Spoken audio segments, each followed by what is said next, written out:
የፊልድ ማርሻሉ የሰሞኑ ንግግር ታላቅ መነጋገሪያ ሆኗል። ሁለቱ የሀገር ቁንጮ ሰዎች በሐሳብ መለየታቸውን ያሳየን የተባለ ንግግር ብዙዎችን አስገርሟል።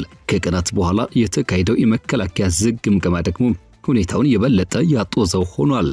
ፊልድ ማርሻል ብርሃኑ ጁላና ጠቅላይ ሚኒስትሩን ጨምሮ የተገኙበት ነው የተባለ ዝግ ግምገማ የወጣው ሪፖርቶች ብዙዎችን ያስደነገጠ ሆኗል። ቻናሉን ሰብስክራይብ በማድረግ እይታዎትን ጀምሮ ቪዲዮ ላይክ ማድረግ ደግሞ ቀዳሚ እርምጃ ያድርጉ። መልካም ቆይታም። በኢትዮጵያ የፖለቲካና የደህንነት ታሪክ ውስጥ የተለየ ቦታ የሚይዝ ክስተት በሰኔ 1 እስከ ሐምሌ 1 በከፍተኛ ሁኔታ ተካሂዷል።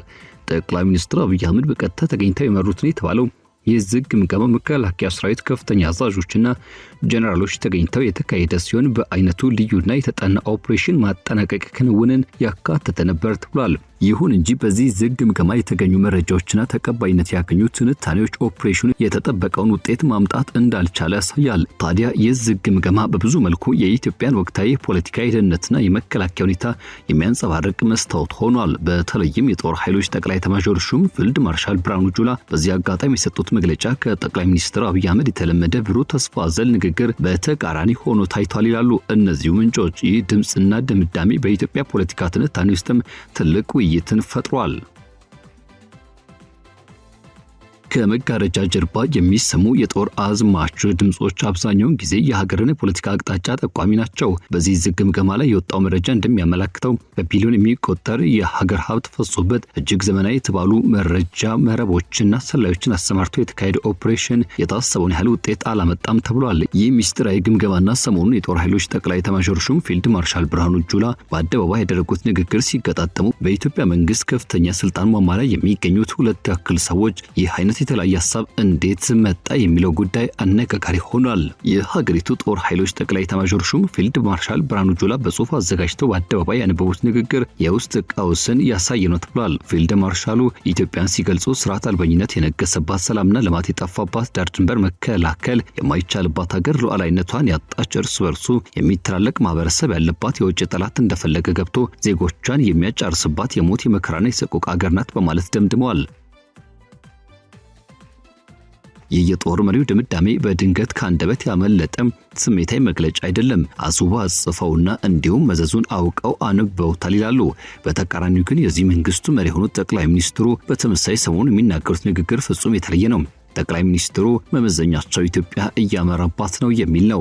እሳቸው እንደሚሉት ከሆነ በዓለም ላይ ያሉ ታላላቅና የበለጸጉ ሀገራት እንደ ስዊድን፣ ኖርዌይ፣ ኢሮፓ ሀገራትና አሜሪካን ጨምሮ ካናዳ ያሉ በየዕለቱ ወደ ታች እየወረዱ ሲሆን ኢትዮጵያ ግን ወደ ላይ እየወጣችና እየገሰገሰች ነው። በውጭ ሀገር የሚኖሩ ኢትዮጵያን ካሉበት የበለጸገ ዓለም ተነስተው እያማረባት ወዳለችው ሀገራቸው እንዲመለሱ ጥሪ ያቀርባሉ። እነዚህ ሁለት ያክል የመንግስት ኃላፊዎች አንደኛው ሀገሪቱን ጠቅላይ ሚኒስትር ያስተዳድራሉ፣ ሁለተኛው ደግሞ የሀገሪቱን ነፍስና ስጋ መጠበቅ የመጨረሻ ወታደራዊ ስልጣን ይዟል። አሁን መጠየቅ ያለበት መሰረታዊ ጥያቄ ወቅታዊ ኢትዮጵያ የትኛውን ትመስላለች የሚል ነው። ምንም እንኳን በሀገሪቱ ባለው ነባራዊ ሁኔታ ህዝባዊ የህዝብ አስተያየት መስጫ መድረኮች ባይኖሩም የፊልድ ማርሻሉ ንግግር በምድር ላይ ያለውን ማህበራዊ፣ ኢኮኖሚያዊና ወታደራዊ ኪሳራ በትክክል የተረዳ መሆኑን መገንዘብ አያዳግትም ይላሉ እነዚሁ ምንጮች። በታሪክ ውስጥ በአንድ ሀገር ጦርነት ቀውስ ወይም ደግሞ ስትራቴጂካዊ ውድቀት ወቅትም ከፍተኛ የጦር አዛዦች እንዲህ ያለ ፍጹም ተስፋ የመቁረጥና የሀገር መበታተን የሚጠቁም ድምዳሜ ላይ የሚደርሱባቸው በርካታ አጋጣሚዎች አሉ። ታሪክ እንደሚያስረዳን እንዲህ ያሉ ንግግሮች የሚደመጡት የመጨረሻው የውድቀት ምዕራፍ ላይ ሲደረስ፣ ከፖለቲካ መሪዎች ጋር ከፍተኛ መቃቃር ሲፈጠር፣ አሊያም የቀውስ ስፋት ከመከላከያ ተቋም አቅም በላይ ሲሆን ነው ይላሉ። ፊልድ ማርሻሉ በኢትዮጵያ መከላከያ ውስጥም ረዥም ዘመን ያገለገሉ ናቸው። ከተለያዩ ቦታዎች ጀምሮ እስከ ከፍተኛ ኃላፊነት ድረስም አልፈዋል። በቅርቡ ዓመታት ውስጥም የተካሄዱ በርካታ ወታደራዊ ዘመቻዎችን በቀጥታ ተቆጣጥረዋል። ስለዚህ ሀገሪቱን ሁኔታ ከማንም በላይ በደንብ ያውቃሉ። የእሳቸው መግለጫ ስርዓት አልበኝነት በመንገዶች በከተሞችና በገጠር የተንሰራፋ መሆኑን፣ ባለሀብቶች እንኳን በፍርሃት ውስጥ እንደሚኖሩ፣ የህዝብ ንብረት መዝረፍና ግድያ መባባሱን ያመላክታል። በተጨማሪም ሰላምና ልማት መጥፋቱ በተግባር የሚታይ ነው ይላሉ ምንጮች። በአማራ፣ በኦሮሚያ፣ በትግራይና በሌሎችም ክልሎች ሆስፒታሎች፣ ትምህርት ቤቶችና ፋብሪካዎች መገንባት ቀርቶ ያሉትም የተጎዱ ነው። ይህ ሁኔታ ታዲያ ከጠቅላይ ሚኒስትሩ ሐሳብ የተቃረነ ሆኖ ይበልጥ ነገሮችን አነጋጋሪ እንዲሆን በር ከፍቷል። በፊልድ ማርሻሉ አገላለጽ መሰረት ከሆነ ሀገሪቱ ሉዓላዊነቷን ያጣች ናት። የጅቡቲ፣ ኤርትራ፣ የአልሸባብ፣ የሱዳንና የኬንያ ኃይሎች በኢትዮጵያ ግዛት ውስጥ እንቅስቃሴ ማድረግ የተቀመጠ ሁኔታ ነው። ይህ በታሪክ ውስጥም ኢትዮጵያ በጎረቤት ሀገራት ያልተደፈረችበትን ዘመን ከመኖሩ ጋር ሲነጻጸር የጦር አዛዡ ምን እያሉ ነው ለማለት ያስገድዳል። ጠቅላይ ሚኒስትሩ ግን በ7 ዓመታት ውስጥ ከጎረቤቶች ጋር ጥይት አልተኮስንም በማለት በኩራት የሚናገሩትም ይህ ነው። በአንድ በኩል ዲፕሎማሲያዊ ስኬት ሊባል ይችላል፣ በሌላ በኩል ግን ሉዓላዊነትን ማስከበር አለመቻልን ይጠቁማል ይላሉ። የመከላከያ ሰራዊት ዋና ተልዕኮ የሀገርን ሉዓላዊነትና ዳር ድንበርን ማስጠበቅና መጠበቅ ነው። ይሁን እንጂ በቅርብ ዓመታት ውስጥም ሰራዊቱ በውስጣዊ ግጭቶች ላይ ተሰማርቷል። በአማራና በኦሮሚያ የሚካሄዱ ዘመቻዎች፣ ድሮን ጥቃቶችና ሚሊሻ ማሰማራት የሀገሪቱ ሀብት እየጨረሰ ስለመሆኑ ብዙዎች የሚያነሱት ጥያቄ ነው። በቢሊዮን ዶላሮች በጦርነት ላይ የዋለ ሲሆን ውጤቱ ግን አሁንም ቢሆን በዚያ ውስጥ እየተሻገረ ነው። በግምገማው የተጠቀሰው ኦፕሬሽን በብዙ ቢሊዮን ብር የተዘጋጀ ሲሆን የተሰበሰበው መረጃና የተሰማራው ኃይል የተጠበቀውን 1% እንኳን አላመጣም ተብሏል።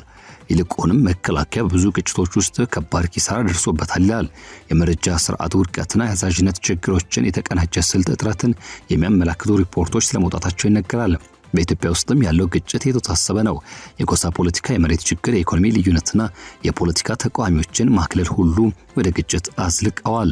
መንግስት እነዚህን ችግሮች በወታደራዊ ኃይል ብቻ ለመፍታት መሞከሩ የሰራዊቱን አቅም አዳክሟል የሚሉ አስተያየት ሰጪዎችም ብዙ ናቸው። የፊልድ ማርሻሉ መግለጫ በፖለቲካዊ በወታደራዊና በስነ ልቦናዊ ደረጃ ትልቅ ትርጉም አለው። ይህ ለመፍትሄ እንደ መጀመሪያ እርምጃ ሊታይ ይችላል። ነገር ግን ተግባራዊ ለውጥ ካልተደረገ የችግሩ መፍትሄ አያጣም።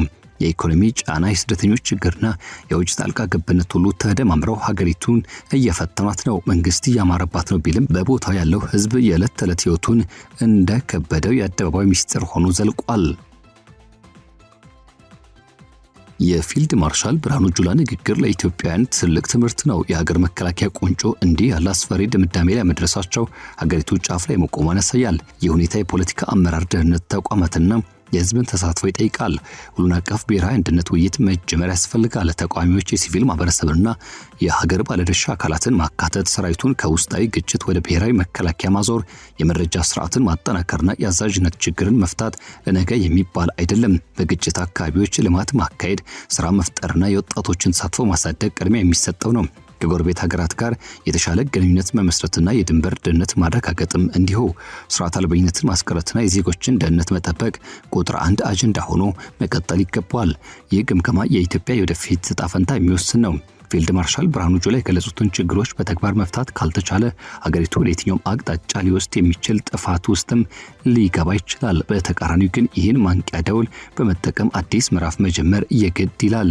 ይህ ብዙዎች የሚያነሱትና የሚስማሙበት ጉዳይ ሆኖ መቀመጡ አይቀርም። ለነገ ዛሬ ላይ መነጋገርና እንዲሁም ለችግሮች መፍትሄ በመስጠት እልባት ማበጀት ይገባል የሚሉ ሀሳቦችም በብዙ መልኩ እየተንጸባረቁ ይገኛሉ። ከዚያ ግምገማ ማግስት